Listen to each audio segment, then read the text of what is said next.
న్యాయాధిపతుల గ్రంథము 13వ అధ్యాయము 1-3. ఇశ్రాయేలీయులు మరలా యెహోవా దృష్టికి దోషులు కాగా యెహోవా 40 సంవత్సరములు వారిని ఫిలిష్తీయుల చేతికి అప్పగించెను. ఆ కాలమున దాను వంశస్థుడును దొరియా పట్టణస్థుడైన మనోహ అను ఒకడుండెను. అతని భార్య గొడ్రాలై కానుక లేక ఉండెను. చాలు. ప్రేమ నమ్మకమైన పరలోకపు ముందున్న మా తండ్రి, పరిశుద్ధుడా, గొప్ప దేవుడా, ఆశ్చర్యకరుడా, ఆలోచనకర్త, నిత్యుడగు దేవా, సమాధానకర్త అయిన దేవా, నీ నామమునకు వందనాలు చెల్లిస్తున్నాం. ఉదయకాల సమయంలో మంచి శుక్రవారం దినాన నీ పాదాల వద్ద సాగిలపడి కృపా స్త్రీలను మేమందరం కూడుకొని కృపా ఇప్పటి వరకు తండ్రి కీర్తన ద్వారా నామాన్ని నయం తెచ్చుకున్నారు. వాక్యంలో తెలుసుకుందిగా తండ్రి కృప ఈ దినాన్ని ఏ వాక్యం ద్వారా ప్రభా మీరు మాతో మాట్లాడి ఉన్నారో ప్రభా భాగాలు మా మధ్యన విరిచి పంచిపెట్టండి తండ్రి ప్రభా. నేను జ్ఞానహీనురాలను, బుద్ధిహీనురాలను, పాపుని, అభాగ్యురాలను తండ్రి. ఏ యోగ్యత మంచితనం నాలో లేదని నేను ఎదుట ఒప్పుకుంటున్నాను తండ్రి ప్రభా. నన్ను పూర్తిగా నీ శిరుసాటన నన్ను మరుగుపరుచుకొని ప్రభా దేవా తండ్రి, నీ యొక్క హస్తమును, నీ యొక్క పరిశుద్ధాత్మను ప్రభా, నీ సన్నిధిని నాకు తోడుగా ఉంచమని వేడుకుంటున్నాను దేవా తండ్రి. ఏసే ప్రభా ఏం మాట్లాడాలో ఏం చెప్పాలో నాకు తెలియదు కానీ ప్రభా నీ యొక్క పరలోక జ్ఞానం చేత ప్రభా నన్ను నింపమని వేడుకుంటున్నాను. హృదయం నిండిన దాన్ని బట్టే నోరు మాట్లాడి సరిపించిన రీతిగా దేవా నీ వాక్యాన్ని ప్రభా నా హృదయం నింపండి దేవా తండ్రి. నా నోటికి మీరు బోరగా ఉండండి దేవా. మీరు ప్రభా మాత్రమే తండ్రి మాట్లాడండి తండ్రి. మా యొక్క మాటలు వ్యర్థమైనవి, నిష్ప్రయోజనమైనవి దేవా. నీ యొక్క మాటలు శ్రేష్టమైనవి, జీవం కలిగిన మాటలు తండ్రి. మేము వినడానికి ప్రభా మా అందరికీ ప్రభా వినే చెవులను, గ్రహించే హృదయాలను, చూసే కళ్ళు మాకు దయచేయండి. లోకమైన మాటలు నా తండ్రి ఉచ్చరింపకుండా ప్రభా నీ మాటలు మాత్రమే తండ్రి ప్రభా మేము మాట్లాడడానికి కృప చూపించండి దేవా తండ్రి. వచ్చిన మమ్మల్ని అందరినీ జ్ఞాపకం చేసుకుని రాలని ప్రభా వారిని కూడా సంధించి నీ సన్నిధికి నడిపించమని, కృప చూపించమని, సంస్థని హస్తాలకు అప్పచెప్పుకుంటూ క్రమముగాను మర్యాదగాను జరుగుతూ కృప చూపించమని మా రక్షకుడు మహిమోత్సవుడు నజరేయుడైన యేసుక్రీస్తు నామములో ప్రార్థించి వేడుకుంటున్నాను పరమ తండ్రి. ఆమేన్. యూట్యూబ్ ద్వారా వీక్షిస్తున్న మీ అందరికీ ఒక ప్రభు పేట విజ్ఞప్తి. యూట్యూబ్ పెట్టిన మీ అందరూ స్త్రీలమే. ఇప్పటి వరకు కూడా యూట్యూబ్ యొక్క పరికరాలను ఎవరు కూడా మేము ఇప్పటి వరకు ఎవరికి తెలియదు కాబట్టి కొన్న వెనక ఉన్న అవన్నీ కూడా ఉంది. దేవుడి మందిరమే కదా, దేవుడి మందిరంలో ఉన్న ఉపకరణాలు గోడ మీద వాక్యం మాత్రమే కనబడుతుంది. దాన్ని బట్టి పెద్దగా మనము ఉండేది, వీక్షించేది వాక్యం మీదే మన దృష్టి ఉన్నప్పుడు ఇవేవి కూడా మనకు ఆటంకాలుగా ఉండవు. ఇది దేవుడి మందిరమే, వేరొకటి కాదు కాబట్టి మనం అవన్నీ కూడా గమనించాలి. ఎందుకంటే ఇక్కడ యూట్యూబ్ వాళ్ళ యొక్క తెలిసిన వాళ్ళు ఎవరు కూడా లేరు. అన్నీ కూడా అసలు ముట్టుకోలేని స్త్రీలు ఇవన్నీ కూడా ఉపయోగించి పెట్టారు కాబట్టి దయతో క్షమించండి. తర్వాత ఇంకో విషయం ఏంటంటే రెఫరెన్స్లు ఎక్కువ అయిపోతుంది. అంటే సియోని యొక్క సహవాసం ఉన్నదే వాక్యం మాత్రమే చెప్తాడు. ఈ లోకంలోని మాటలు వీళ్ళ గురించి వాళ్ళ గురించి అర్థమైన మాటలు ఉండవు కాబట్టి రెఫరెన్స్లు ఎక్కువ ఉంటాయి. నాకు ఇచ్చిన సమయాన్ని బట్టి నేను వాక్యం చెప్పడానికే నన్ను ఇక్కడ దేవుడి సేవ నాకు అప్పగించిన పని నేను నమ్మకంగా చేయాలి. కాబట్టి ఇప్పుడు ఒక విషయం ఉందంటే దాన్ని వివరించి తెలుసుకోవడానికి ఎంతో కానీ తెలుసుకుంటే కానీ అవన్నీ అర్థమవ్వవు. పువ్వులన్నీ ఒక పక్కన, దారం ఒక పక్కన పెడితే వాటి వల్ల ఏ ప్రయోజనం లేదు. పువ్వులన్నీ కూర్చి క్రమంగాను ఆ యొక్క దండను కూర్చుని ఒక దండ అవుతుంది. ఒక బంగారు బదులు తీసుకుని పక్కన పెట్టి దానివల్ల ఏం ఉపయోగం లేదు. కానీ దాన్ని మలిచి దాన్ని చక్కగా ఆ యొక్క పరికరం చేసినప్పుడే ఎవరైనా వేసుకోవడానికి వస్తువు అవుతుంది. అయితే మా యొక్క సియోని క్రమం ఏంటంటే మన సియోనులైనా చూడొచ్చు, ఎవరైనా చూడటం. సియోని పెద్దల యొక్క నేర్చుకున్నది మేమేంటంటే మా యజమ గారు ప్రభులో నిద్రించున్నారు. ఆమె ఆటోలో ప్రయాణంలో వెళ్ళినప్పుడు కూడా లోకమైన మాటలు ఒక్కటి కూడా బాగున్నారా అన్న మాట కూడా అనడానికి వీలేదు. అక్కడ కూడా వాక్యము, ప్రార్థనలు అవి మాత్రమే ఉండేవి. అంటే సియోని యొక్క క్రమం ఏంటంటే ప్రాముఖ్యమైనది వాక్యం ఒకటే, ఇంక వేరేది ఒకటి కూడా మాట్లాడడానికి ఇక్కడ క్రమం కాదు. అబ్రహాం గారు ఇస్సాకును బలిగా అర్పించినప్పుడు ఆ యొక్క కట్టెని ఎలా పడితే అలాగే వేసుకోవచ్చు కదా, ఎందుకంటే అది అగ్నిలో వేసేస్తుంది. కానీ అబ్రహాం ఏం చేశారు, ఆ కట్టెల్ని క్రమముగా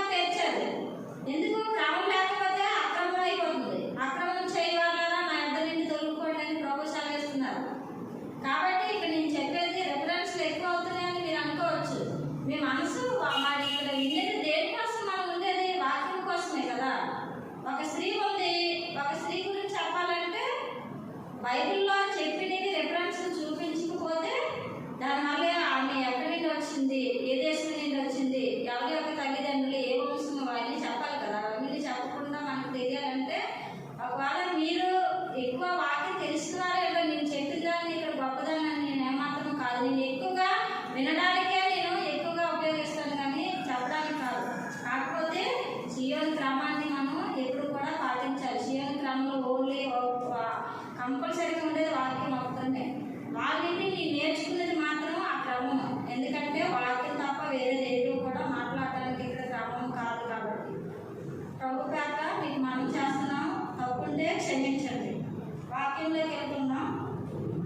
న్యాయాధిపతుల గ్రంథము 13వ అధ్యాయం 1వ వచనంలోను ఇశ్రాయేలీయులు మళ్ళా యెహోవా దృష్టికి దోషులు కాగా యెహోవా 40 సంవత్సరముల వారిని ఫిలిష్తీయుల చేతికి అప్పగించెను. అంటే అంతకు ముందే న్యాయాధిపతులు పరిపాలించిన వారుగా ఉన్నారు ఇశ్రాయేలీయులు. మళ్ళా అప్పుడు పైన 12-15వ వచనంలోను ఇరాకీయుడైన హిలేలు కుమారుడగు అబ్దోను చనిపోయి ఎఫ్రాయిం దేశమందరి అమాలేకీయుల మన్యంలో పిరాతులో కట్టబడెను. పైన 14వ వచనంలోను అధిపతిగా 8 అతడు ఎవరు? అతని పేరు హిలేలు అనే న్యాయాధిపతిగా ఉండేవారు. అతను ఎన్ని సంవత్సరాలు పరిపాలించారంటే 80 ఏళ్ళు ఇశ్రాయేలీయులకు అధిపతిగా ఉండను. 8 ఏళ్ళు అతను 8 ఏళ్ళు ఇశ్రాయేలీయులకు అధిపతిగా ఉండను. అతను చనిపోయిన తర్వాత మళ్ళా కూడా ఇశ్రాయేలీయులు ఏం చేశారు? యెహోవా దృష్టికి దోషులు కాగా మళ్ళా కూడా న్యాయాధిపతి గ్రంథంలో ఇదే జరుగుతూనే ఉంటుంది. న్యాయాధిపతి ఉన్నంత కాలం కూడా వారు యెహోవాకి ఇష్టలుగా జీవించేవారు. ఆయన చనిపోయిన తర్వాత మళ్ళా కూడా దేవుని దృష్టికి దోషులు అయినప్పుడు యెహోవా పాపం రగులుకొని మళ్ళా కూడా వాళ్ళని ఫిలిష్తీయుల దేశానికి, మోయాబీల చేతులకి, అలాగే ఒక్కొక్కరికి చేతులు, శత్రుల చేతికి అప్పగించిన వారుగా ఉన్నారు. అయితే ఆ కాలంలో దాను వంశస్థుడు, చొరియా పట్టణస్థుడు, నైనా మానోహ ఇతను ఎవరు? రెఫరెన్స్ లేకుండా చెప్పొద్దంటే నాకు దీని యొక్క అర్థం మానోహ ఎవరంటే ఏం చెప్తాం? మానోహ అంటే ఎవరు? 2వ వచనంలో ఏంటంటే ఇతను ఏ వంశస్థులకు సంబంధించిన వాడు? దాను ఎవరు? కుమారుడు. ఇవన్నీ రెఫరెన్స్ లో ఎక్కువైపోతాయి కాబట్టి నేను చెప్పట్లేదు. ఎందుకంటే ఇక్కడ నేను చెప్పిన వాక్యాలు అందరికీ కూడా ఈ రోజుల్లో సమృద్ధి అయిపోతుంది వాక్యం కాబట్టి. దాను యాకోబు యొక్క కుమారుడు. దాని పేరేంటి? అవన్నీ మీకే వదిలేస్తున్నాను. ఎందుకంటే మళ్ళీ చెప్పి నేను ఎందుకు మళ్ళీ ఇవన్నీ కూడా చెప్పుకోవాలి. కాబట్టి దాను వంశస్థుడు, చొరియా పట్టణస్థుడు. పట్టణం పేరు చొరియా. మానోహ అంటే అర్థము విశ్రాంతి అని అక్కడ ఉండేను. అతని భార్య పేరు రాయలేదు. అతని భార్య గొడ్రాలే కానుకలాగా ఉండేను.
బైబిల్ గ్రంథంలో గొడ్రాలైన కన్న పిల్లలందరూ కూడా దేవుని చేతిలో వాడబడిన వారిగా ఉన్నారు.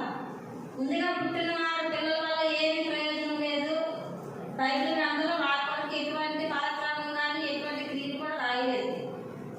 సారా పుట్టిన కుమారుడు ఇస్సాకును బట్టి దేవుడు ఎంతో సంతోషించిన వాడిగా ఉన్నాడు. రెండో గొడ్రాలు ఎవరు? రాహేల్. అయితే రాహేల్ ఆత్మహత్య చేశారా?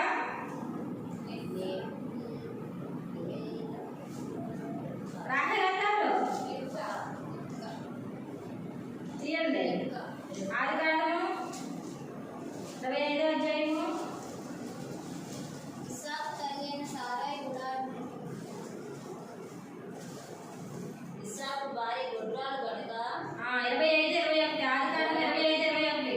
ఇస్సాకు భార్య గొడ్రాలు కనుక అతడు ఆమె విషయమే యెహోవాను వేడుకొనెను. యెహోవా అతని ప్రార్థన వినెను గనుక యెహోవా అతని ప్రార్థన వినెను గనుక అతని భార్య అయిన రెబెకా గర్భవతి అయ్యెను. ఎందుకు రెబెకా గారు గర్భవతి అవ్వలేదు, గొడ్రాలుగా ఉన్నారంటే ఇంకా బోల్డ్ రిఫరెన్స్లు ఉన్నాయి. లాబాను గారి విగ్రహాలు, ఇవి కూడా విగ్రహాలు వచ్చింది. ప్రార్థన యొక్క ప్రాముఖ్యత తెలియదు కాబట్టి ఎప్పుడు ఈమె గర్భం దేవుడు తెరిచాడు.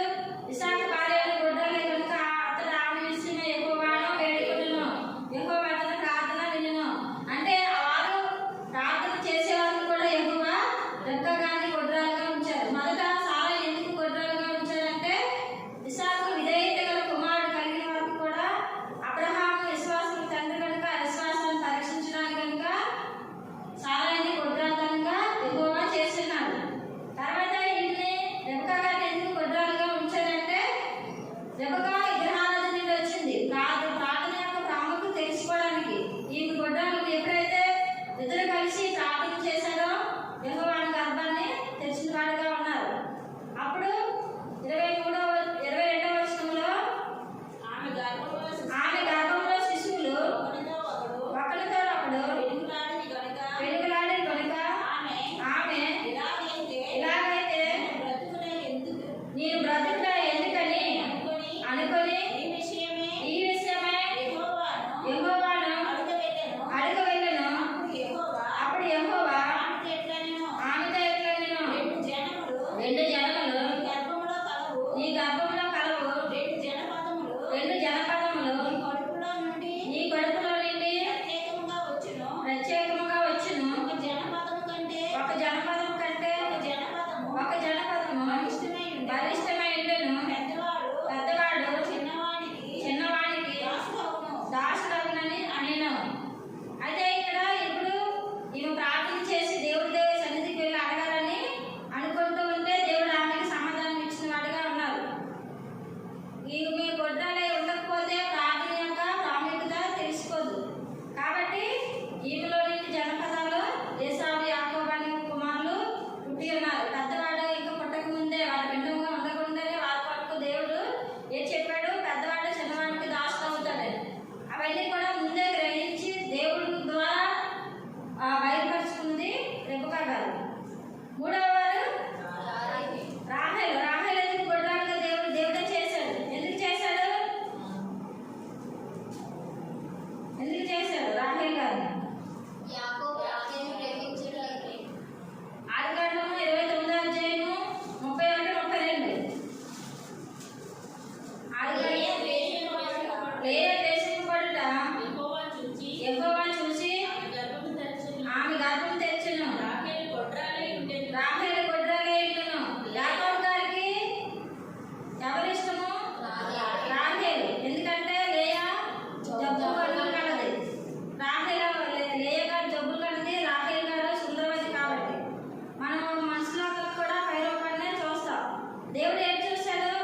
లేయా ద్వేషింపబడు చూసి ఆమె పుట్టిన దగ్గర నుండి అన్ని అవమానాలు వేసి ఎందుకు ఈవిడ ఎదిరికి వస్తుందని ఎన్నో అవమానాలు నిందలు అవన్నీ ఆమె అనుభవాలన్నీ కూడా తన కుమారుడికి పేరుగా పెట్టింది. ఎవరు? లేయా. అయితే ఆమె చూసి రాహేల్ ఏం చేసింది? యాకోబు గారు ఎక్కువగా కూడా రాహేల్ని ప్రేమించిన వారు కాబట్టి దేవుడి కంటే ఎక్కువగా రాహేల్ని ప్రేమించారు కాబట్టి అప్పుడు దేవుడు ఏం చేశాడు? లేయా పక్షాల నుండి రాహేల్ గర్భాన్ని మూసిన వాడిగా ఉన్నాడు. ఇప్పటి వరకు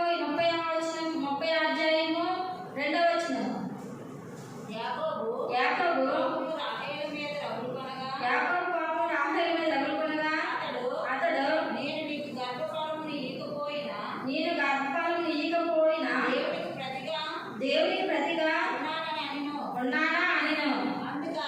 అందుకని చాలు రాహేలును ఎంతగానో యాకోబును ఎంతగా ప్రేమించిన మనిషికి పాపం వచ్చిందంటే ఎంతగా విసిగించిందంటే దానికి యాకోబు అంటే నేను దేవుడి ప్రతిగా ఉన్నానా నీ గర్భఫలాన్ని ఇవ్వడానికి.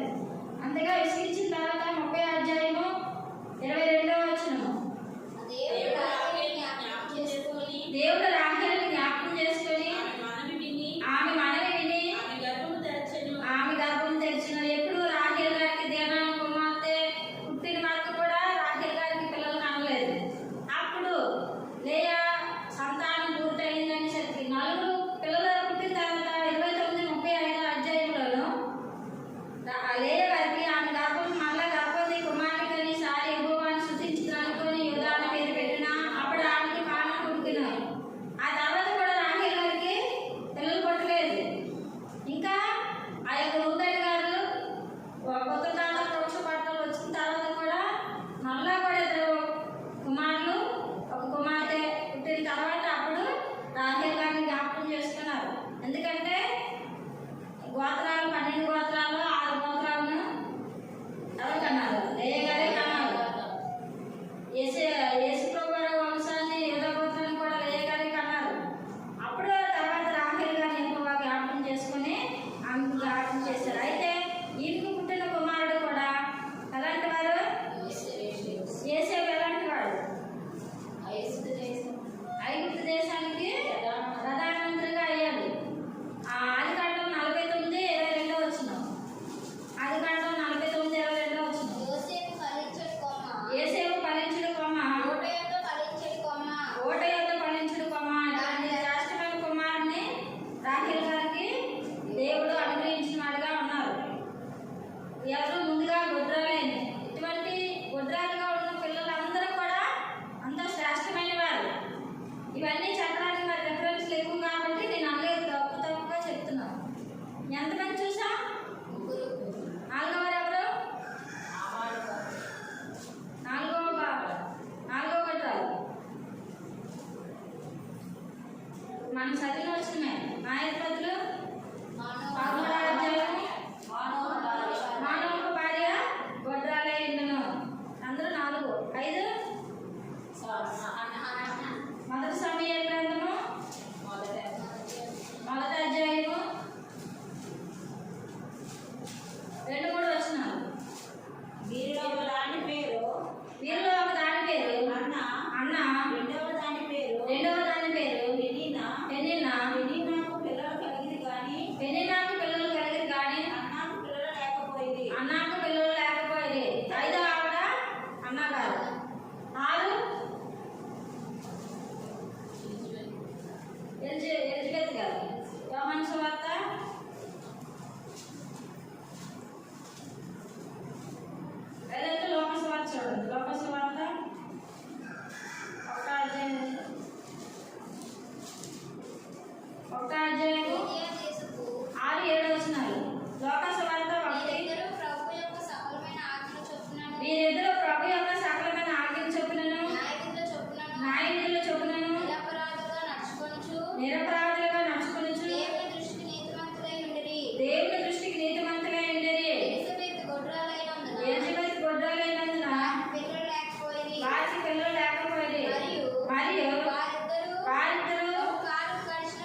ఎలిజబెత్ గారు, యోహాన్ గారు ప్రభు యొక్క సకలమైన ఆజ్ఞల చొప్పున న్యాయ విధుల చొప్పునను నిరపరాధులుగా నడుచుకుంటూ దేవుడి దృష్టికి నీతిమంతులై ఉండేది. అటువంటి దంపతులకు యోహాన్ గారు పుట్టారు. ఎవరికి పుట్టాలని దేవుని ప్రణాళిక కలిగి ఉండాలో అది యొక్క దేవుని యొక్క ప్రణాళిక. కాబట్టి యేసుప్రభు వారు ఈ యొక్క ఎలిజబెత్ గారు పుట్టాలి. అందుకనే యోహాన్ గారు పుట్టినప్పుడు ఎవరు మరి గర్భంలో ఇటువంటి యోహాన్ గారి మనుషులు ఏ తల్లి గర్భం కూడా పుట్టలేదని రెఫరెన్స్ ఉంటుంది యోహాన్ సువార్తలో.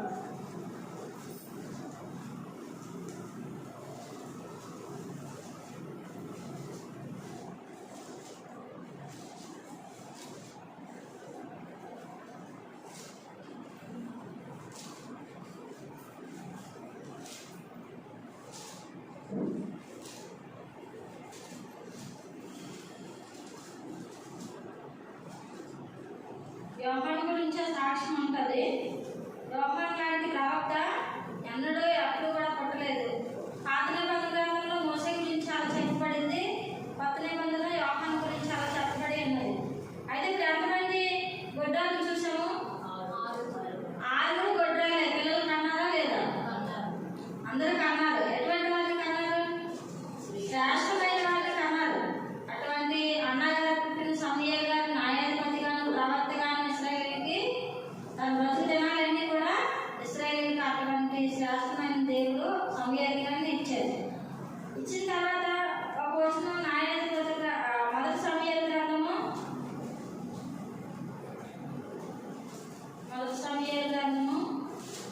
2వ అధ్యాయము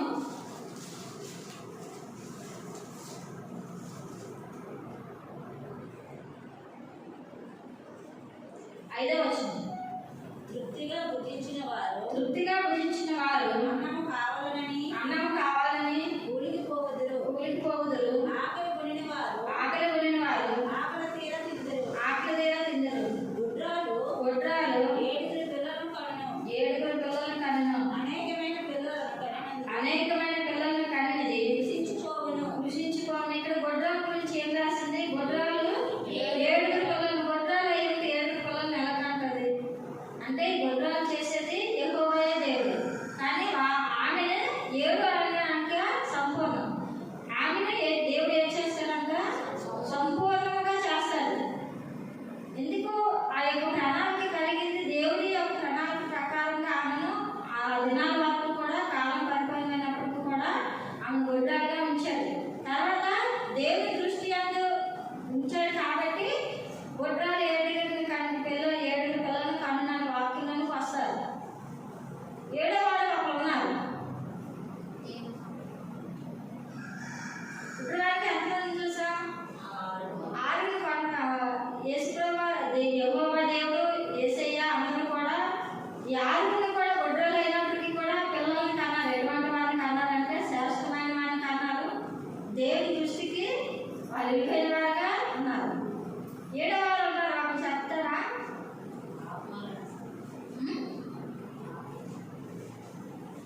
2వ సమూయేలు గ్రంథం గుర్తొచ్చిందా? 2వ సమూయేలు గ్రంథము 6వ అధ్యాయము 22వ వచనం.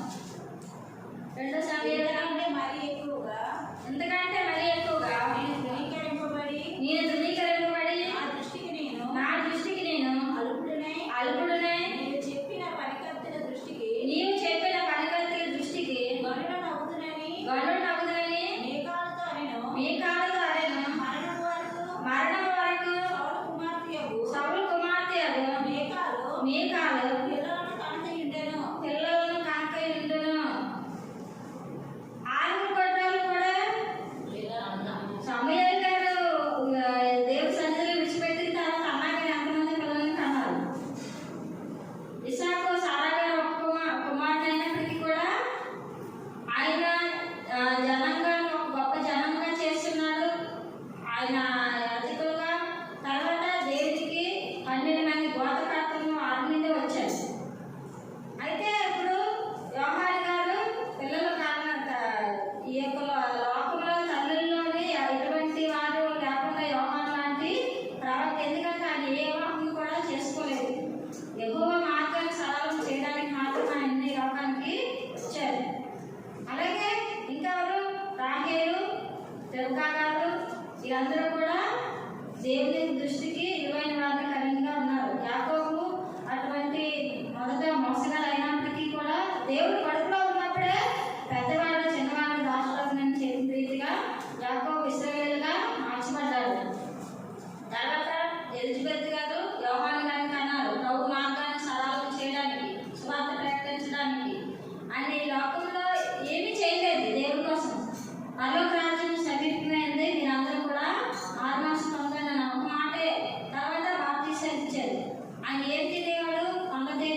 దేవుని మీద ఆధారపడి ప్రార్థన చేసిన వారుగా యెహోవా ఎప్పుడు ఇస్తారని ఆయన మీద దృష్టి ఉంచిన వారుగా ఉన్నారు. ఈ ఆరుగురు కూడా అక్కడ చాలా యజవేతిగా వృద్ధాప్యంలో కన్నారు పిల్లల్ని.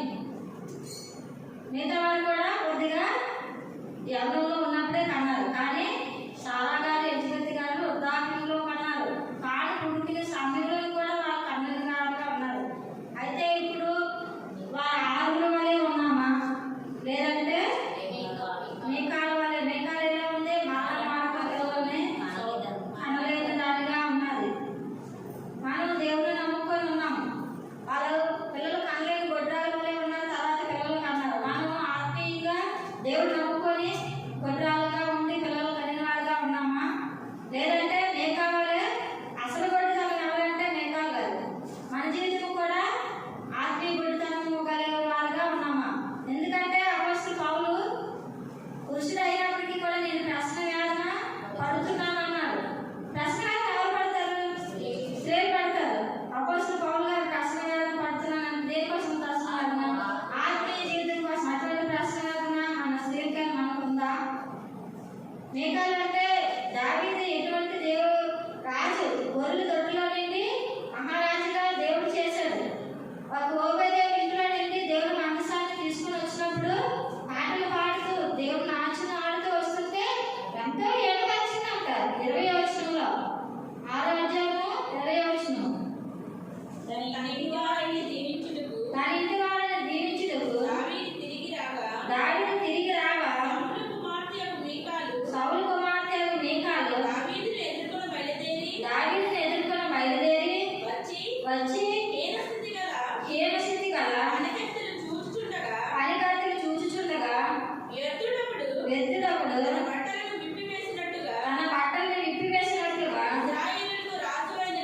ఇశ్రాయేలుకు రాజువైన నీవు నేడు బట్టలను తీసివేసి ఎంత ఘనముగా కనబడితివని అపహాస్యము చేసినందున దావీదు నీ తండ్రిని అతని సంతతిని విసర్జించి ఇశ్రాయేలును తన జనుల మీద నన్ను అధిపతిగా నిర్ణయించుటకై నన్ను ఏర్పరచుకొనిన యెహోవా సన్నిధిని నేను అలాగు చేసితిని. యెహోవా సన్నిధిని నేను ఆట ఆడితినని దావీదు శపించిన వాడుగా ఉన్నాడు. నువ్వు ఎంత హీనంగా ఉన్నావు, బట్టలు ఇప్పేసేసావు అనేమో అపహాస్యం చేసిందంట. ఎవరు? మేకాలు. దానికి దావీదు ఏం సమాధానం ఇచ్చాడు? నీ తండ్రి ఇంటిని, నీ సంతతిని అందరిని విసర్జించి ఇశ్రాయేలు జనుల మీద నన్ను అధిపతిగా నియమించినందుకంటే దావీదు తన యొక్క గొర్రెల కాపరిని మర్చిపోలేదు. నా యొక్క అన్నదమ్ములు ఎంతో యుద్ధ శూరులు అయినప్పటికీ వారందరినీ కూడా వారు ఎంతో బలవంతులు, ఎంతో పొడవుగా ఉన్నవారు అయినప్పటికీ కూడా వారందరినీ ధృవీకరించి కొట్టువాడినైన నన్ను, గొర్రెల కాపరినైన నన్ను, దావీదైన నేను ఇశ్రాయేలు రాజుగా అవడానికి నేను అర్హుడు కాను. దేవుడు అటువంటి ఆత్మహత్య నాకు ఇచ్చినందుకు నేను ఎందుకే చేశానని దావీదు గర్వంగా చెప్పుకున్నాడు. అయితే వారంతా కూడా మేకానికి హీనంగా ఉంది. ఎందుకంటే ఎక్కడిది? ఈవిడ సౌలు కుమార్తె. దేవుడు ఏం చేశాడు? నీ తండ్రిని అతని సంతతిని విసర్జించాడు. ఆ యొక్క గుంపులోకి మేకాలు కూడా వెళ్ళిపోయింది. ఇవి కూడా మిగిలితే ఈమె ద్వారా కూడా సౌలు యొక్క సంతతి ఉందేమో. సౌలు కుటుంబంలో ఎవరు మిగిలారు?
విషయమై ఇదిగో నీవు గొడ్రాలవు, నీవు గొడ్రాలవు, నీకు కాన్పు లేకపోయాను. నీకు కాన్పు లేకపోయాను.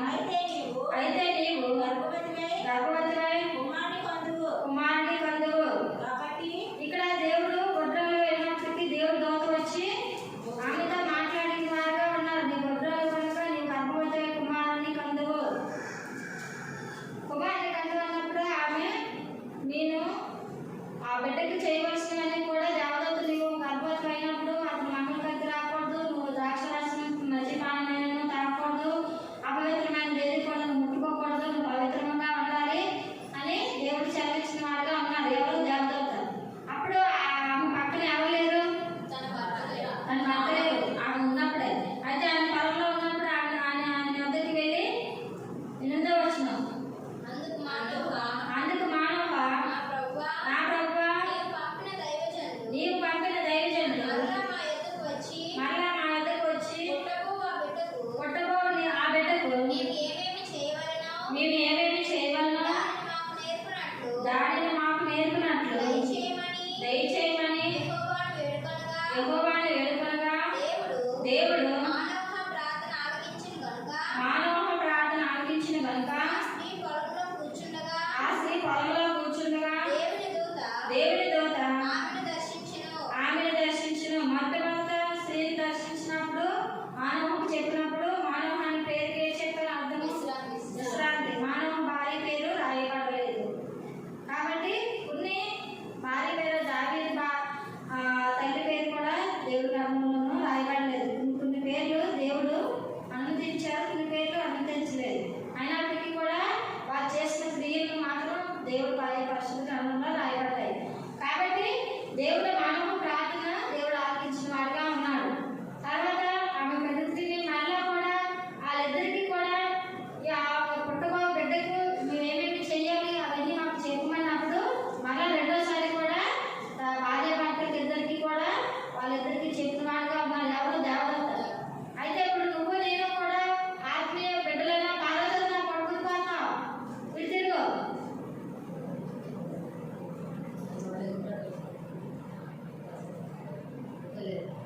మళ్ళీ గట్టిగా వచ్చి చెప్పినా కూడా పడుకుంటావు.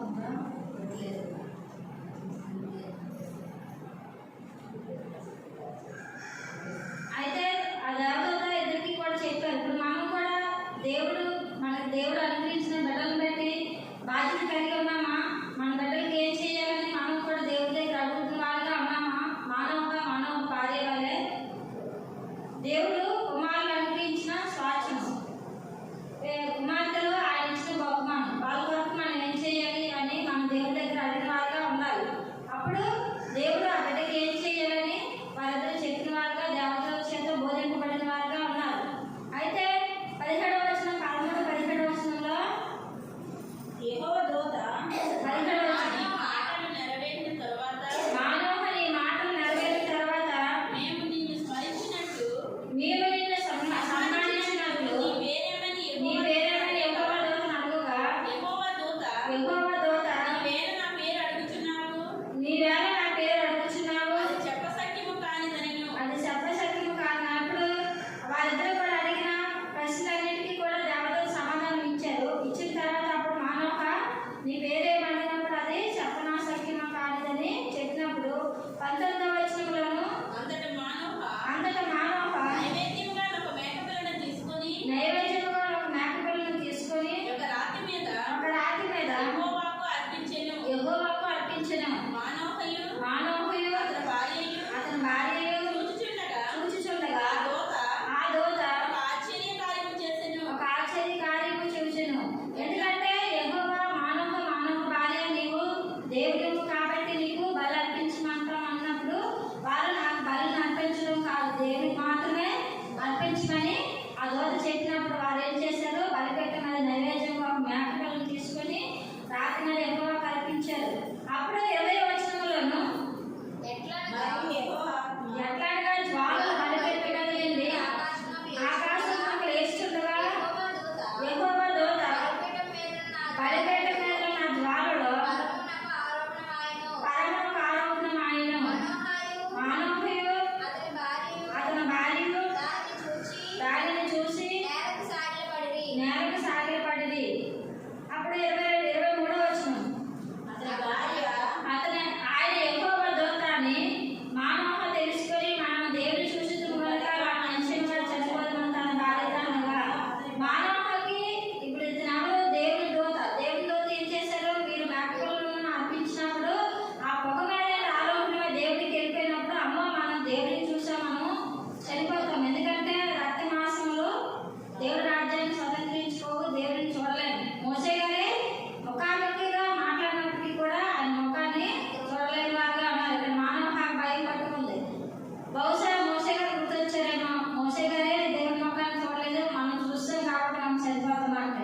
ఇక్కడ మానవ భార్య జ్ఞానయుక్తంగా మాట్లాడి అతని భార్య యెహోవా మనల్ని చంపబోరిన ఎడల యెహోవా మనల్ని చంపబోరిన ఎడల ఆయన దహన బలిని ఆయన దహన బలిని నైవేద్యమును నైవేద్యమును మన చేత మన చేత అంగీకరింపడు. సంగతులన్నిటినీ ఈ సంగతులన్నిటిని చూపింపడు. మనకు చూపింపడు.